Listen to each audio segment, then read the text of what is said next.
கலாத்தியர் 3ஆம் அதிகாரம் 28ஆம் வசனத்தை அக்காலத்தில் 1ஆம் நூற்றாண்டில் வழக்கத்தில் இருந்த கிரேக்க மொழியிலும் பிறகு தமிழ் மொழியிலும் வாசிக்க கேட்போம்.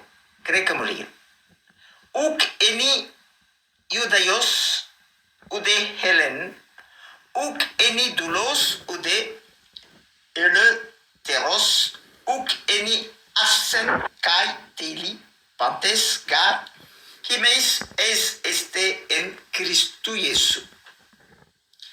இந்த வசனத்தை தமிழிலே மொழி மாற்றம் செய்தால் யூதர் என்றும் கிரேக்கர் என்றும் இல்லை, அடிமை என்றும் சுயாதீனர் என்றும் இல்லை, ஆண் என்றும் பெண் என்றும் இல்லை, நீங்கள் எல்லாரும் கிறிஸ்து இயேசுக்குள் ஒன்றாயிருக்கிறீர்கள். இப்பொழுது கிரேக்க வசனத்தில் இடம்பெறும் முக்கிய சொற்களின் தமிழ் மொழி மாற்றத்தை பட்டியலிட்டு வாசிப்போம். இந்த சொற்கள் இந்த வசனத்தின் சாவி சொற்கள், முக்கியமான சொற்கள். யூதயோஸ் யூதர், ஹெலன் கிரேக்கர், துலோஸ் அடிமை, எழுத்தேரோஸ் சுயாதீனன், அர்சன் ஆண், தெய்லி பெண், எய்ஸ் எல்லாரும், எஸ்தே ஒன்று, இயேசு கிறிஸ்து அல்லது கிறிஸ்து இயேசு. தமிழிலே கிறிஸ்து இயேசு. தமிழில் கிரேக்க சொற்றொடரை ஆண்டவர் இயேசுவின் தகுதியையும் பெயரையும் அப்படியே ஒளி மாற்றம் செய்து கொண்டார்கள் ஒழிய மொழி மாற்றம் செய்யல. கிறிஸ்து இயேசு, தமிழிலும் கிறிஸ்து இயேசு. இப்பொழுது இந்த வசனத்தை இரண்டு விதமான கண்ணோட்டங்களில் நாம் சிந்தனை செய்து ஆராய்ந்து பார்க்கலாம். முதலாவது, அக்காலத்திலே 1ஆவது நூற்றாண்டின் 2வது பகுதியிலே இந்த வசனம் ஏன் அனுப்பப்பட்ட பவுலின் நிருபமாக கலாத்தியா சபைக்கு எழுதப்பட்டது. இரண்டாவது, இந்த வசனம் இன்று 21ஆம் நூற்றாண்டு 21ஆம் நூற்றாண்டுகளில் நமது இந்திய சூழலில் எப்படி புரிந்து கொள்ளப்படலாம். இந்த 2 கண்ணோட்டங்களில் இந்த வசனத்தை நாம் சிந்தித்து பார்ப்போம். முதலாவது, முதல் நூற்றாண்டில் கலாத்தியா அல்லது கலாத்தியர்கள் எந்த பகுதியிலே வாழ்ந்தார்கள்? அவர்கள் யார்? இந்த கலாத்தியா என்ற பகுதி இன்று நாம் துருக்கி என்று அழைக்கும், அக்காலத்திலே சின்ன ஆசியா என்று அழைக்கப்பட்ட அந்த ஒரு பிரதேசத்தின் கிழக்கு பகுதியாகும். கிழக்கு பகுதியிலே அனாத்தோலியா என்ற ஒரு இடம் இருந்தது. அங்குதான் கலாத்தியர்கள் இருந்தார்கள். இந்த பிரதேசம் பவுலின் தாயகமாகிய எபிரேய நாட்டிலிருந்து, இஸ்ரேல் நாட்டிலிருந்து வட மேற்கு திசையில் இருந்தது. ஆகவே இந்த இடத்திற்கு பவுல் என்ற ஊழியர் அனுப்பப்பட்டு அங்கு ஆண்டவருடைய நற்செய்தியை கூறினார்.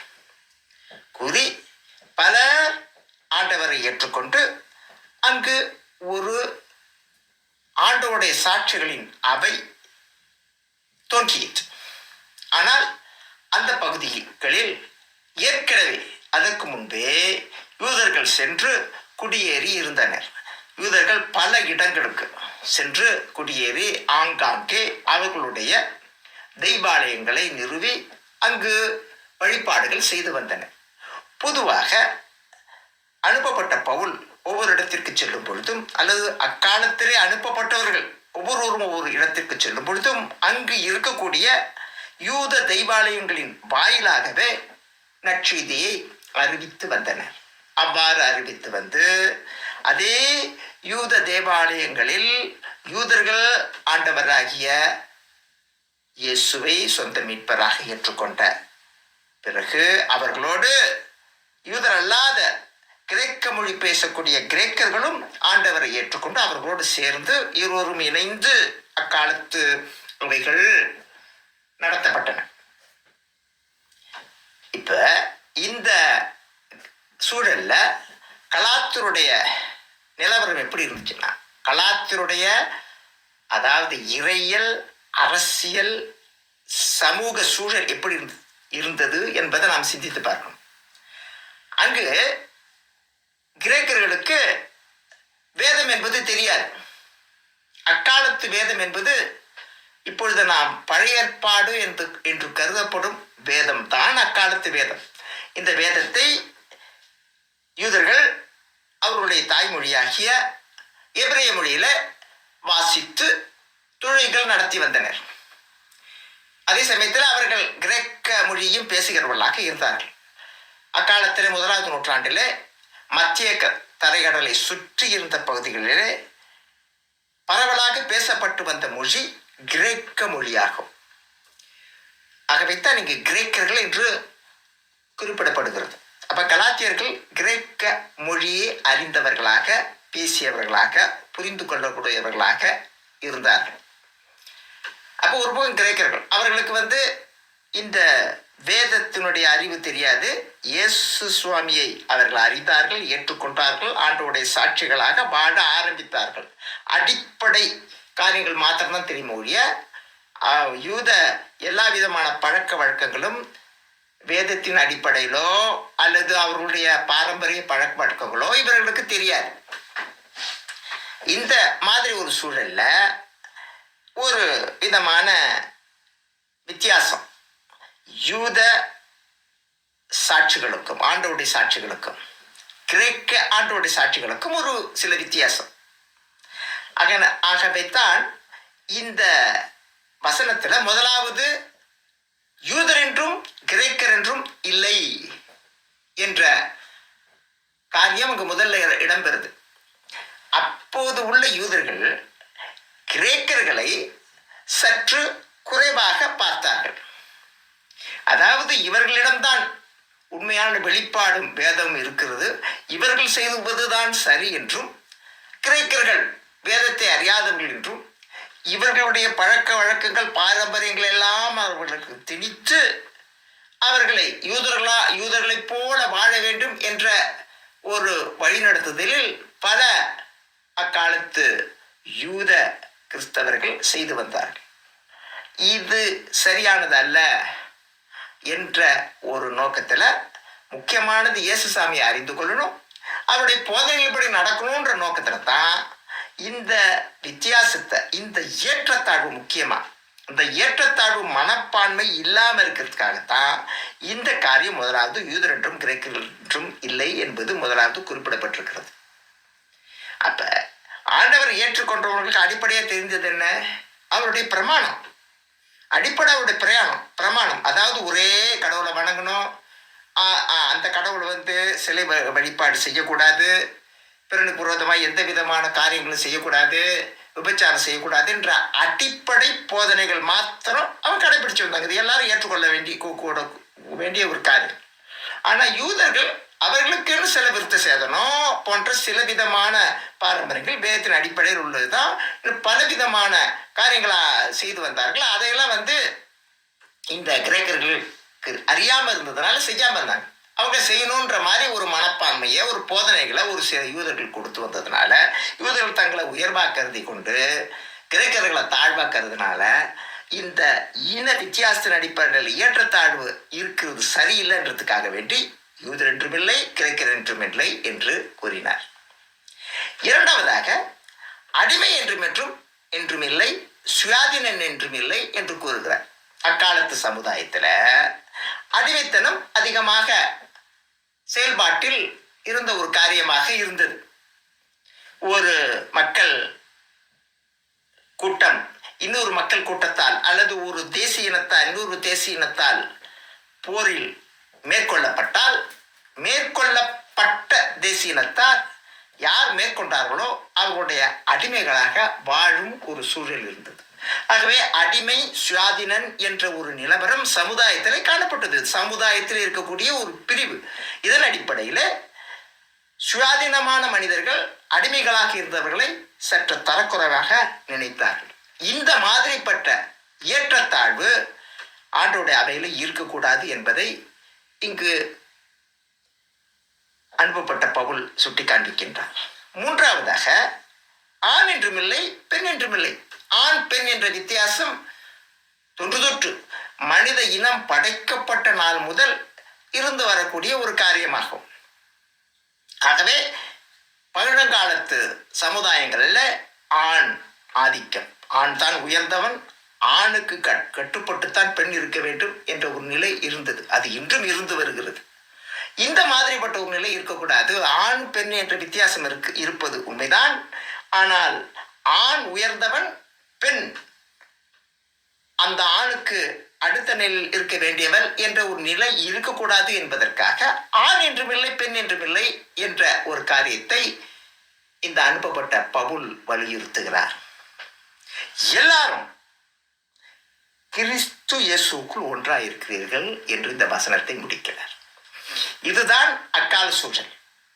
இதே வசனத்தை இன்று நம்முடைய இந்திய சமூக நிலையிலே வைத்து நாம் சிந்தித்து பார்த்தால், இதே அனுப்பப்பட்ட பவுல் இன்றைய காலகட்டத்தில் இந்தியாவுக்கு வந்திருந்தால் அடிமை சுயாதீனன் என்று ஒருவேளை சொல்லியிருக்கலாம்.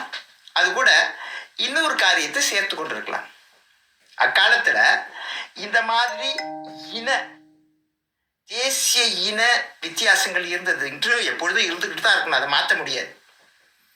யூதர் கிரேக்கராக முடியாது, கிரேக்கர் யூதராக முடியாது, தமிழர் சைனாக்காரங்களாக முடியாது, ஜப்பானியர் சைனாக்காரங்களாக முடியாது, அல்லது பிரெஞ்சுக்காரங்களாக முடியாது. அவர்களுக்கென்று ஒரு தாய்மொழி, அவர்களுக்கென்று சில பழக்க வழக்கங்கள் இருக்குது. அதில் தான் அவங்கவுங்க இருக்க வேணும். ஆனால் ஒருவரை ஒருவர் மேலாகவோ தாழ்வாகவோ கருதுவதுதான் சரியில்லை என்பது பவுலின் போதனை. ஆனால் நம்முடைய சமுதாயத்தில், இந்திய சமுதாயத்தில் மற்றும் ஒரு காரியம் இருக்குது. அடிமை சுவாதீனனுக்கு அப்பாற்பட்ட இன்னொரு காரியம் இருக்குது. இது என்றால் சாதி வித்தியாசம். சாதி என்பது இருக்குது. சமுதாயமாகப்பட்ட இந்திய சமுதாயம் பல நூற்றாண்டுகளாக பல சாதிகளாக பிரிக்கப்பட்டு தான் இருக்குது. இது இந்திய சமுதாயத்தின் ஒரு அமைப்பு. இந்த சாதி என்பது தொழிலின் அடிப்படையில் ஏற்படுத்தப்பட்டது. இந்த சாதி பிரிவினைகளை ஆரியர்கள் நமது மத்தியிலே திணித்ததாக கருதப்படுகிறது. ஆரியர்கள் என்பவர்கள் இந்தோ ஐரோப்பியர்கள், இந்தியா வெளியில் இருந்து வந்து இந்தியாவிலே குடியேறியவர்கள். இந்திய அடிப்படை குடிகள் கிடையாது. இங்கு இருப்பவர்கள் திராவிடர்கள், தமிழர்கள், மற்ற தமிழை சார்ந்த மொழி இனத்தவர்கள் தான் இந்தியாவில் இருந்தவர்கள். இவர்கள் எல்லாம் சிந்து சமவெளி நாகரிக காலத்திலேயே மற்ற ஐரோப்பிய பகுதிகளிலிருந்து, ஐரோப்பிய ஆசிய பகுதிகளில் இருந்து இந்தியாவில் குடியேறவர்கள். அவர்கள் தான் இந்த சாதி, இந்த ஒரு முறையை நமது சமுதாயத்திலே திணித்தவர்கள். அது பல ஆண்டுகளாக இருந்து வருகிறது. சாதி என்பது இருந்து வருகிறது. ஒவ்வொரு மனிதனை எடுத்துக்கொண்டாலும் அவனுடைய பின்னணியிலே, அவனுடைய குடும்ப வரலாற்றிலே ஒரு குறிப்பிட்ட சாதியை ஒவ்வொரு மனிதனும் சேர்ந்தவனாக இருப்பது இருந்து வருகிறது. இது ஒரு வகைப்பட்ட இயல்பாக இங்கு செயல்பட்டு வருகிறது. வித்தியாசம் என்பது இருக்கிறது. இந்த வித்தியாசம் பெரிய தவறல்ல. ஆனால் இந்த வித்தியாசத்தின் அடிப்படையிலே ஒரு மனிதனை தாழ்ந்தவன் என்றும் இன்னொருவனை உயர்ந்தவன் என்றும் கருதுவதே தவறானது.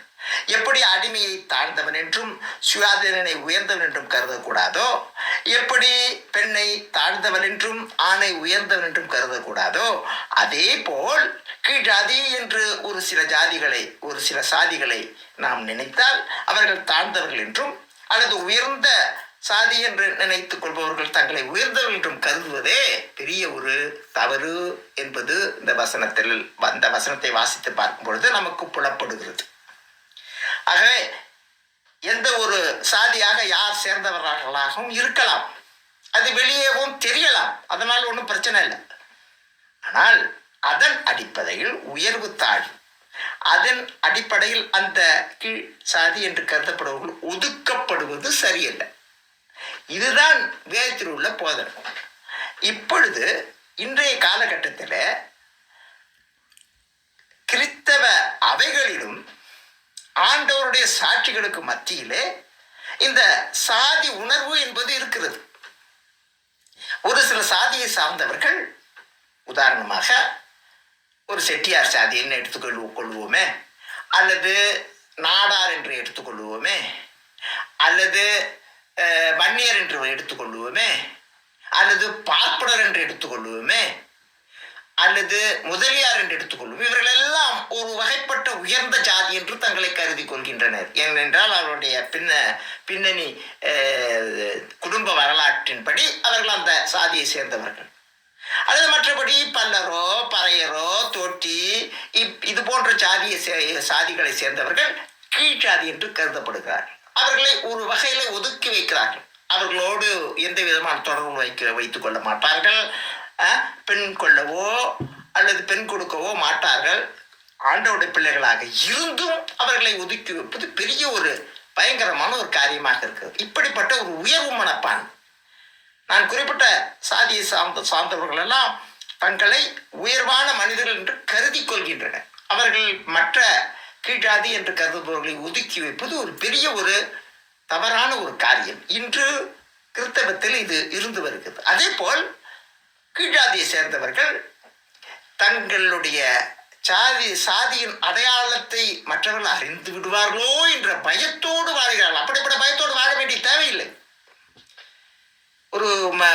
எந்த ஒரு மனிதனும் ஒரு பல்ல ஜாதியாகவோ அல்ல பரஜாதியாகவோ தோட்டி ஜாதியாகவோ இருந்தால், வெற்றியார் ஜாதியாகவோ அவருடைய பின்னணி வரலாறு இருந்தால், அதனால் எந்த விதமான அவமானம் அந்த மனிதனுக்கு இல்லை, எந்த தவறும் இல்லை. அவனுடைய குடும்ப வரலாறு, அந்த மனிதன் தன்னுடைய வாழ்க்கையில முன்னேறி இருக்கலாம், நல்ல ஒரு வேலையில இருக்கலாம், அல்ல சாதாரண வேலை, எத்தொழிலாலும் இழிவில்லை என்பது ஒரு தமிழ் பண்பாடு, தமிழ் பழமொழி, அது பண்பாடும் கூட. அப்படி இருக்கும் பொழுது அந்த மாதிரி ஒரு தாழ்ந்த சாதியை சேர்ந்த மனிதன் தான் பறை நின்ற காரணத்தினாலோ அல்லது பல்லர் என்ற காரணத்தினாலோ தன்னை இழிவாக நினைக்க வேண்டிய தேவையில்லை. ஐயோ, நம்முடைய சாதி தெரிந்து விடுமோ, நம்மை ஒதுக்கி வைத்து விடுவார்களோ என்ற பயம் இருக்க வேண்டிய தேவையே இல்லை. அது ஒரு பக்கம் இருக்கட்டும், அது ஒரு அடையாளமாக இருக்கட்டும். ஆனாலும் அது பெயர் அடையாளம் தான், அது நிலையான ஒரு அடையாளம் கிடையாது. ஆண்டவரால் ஏற்படுத்திய அடையாளம் கூட, மனிதர்களால் ஏற்படுத்தப்பட்ட ஒரு அடையாளம். அது பாட்டுக்கு இருக்கலாம். அதற்காக பயந்து மறைத்து ஒடித்து நம்மை உயர்ந்த ஜாதி என்று எல்லாரும் நினைத்து கொள்ளட்டுமே என்ற ஒரு எண்ணத்தோடு வாழ வேண்டிய தேவையில்லை. நான் ஆண்டவருடைய பிள்ளை.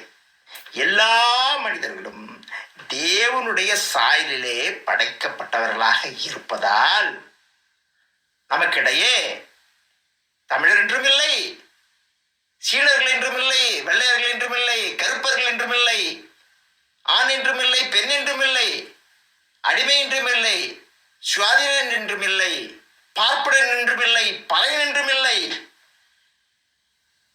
பிள்ளைமார் என்றும் இல்லை, பல்லர் என்றும் இல்லை, வன்னியர் என்றும் இல்லை, தோட்டி என்றும் இல்லை. எல்லாரும் ஆண்டவராகிய கிறிஸ்து இயேசுவுக்குள் ஒன்றாயிருக்கிறோம். ஆமென்.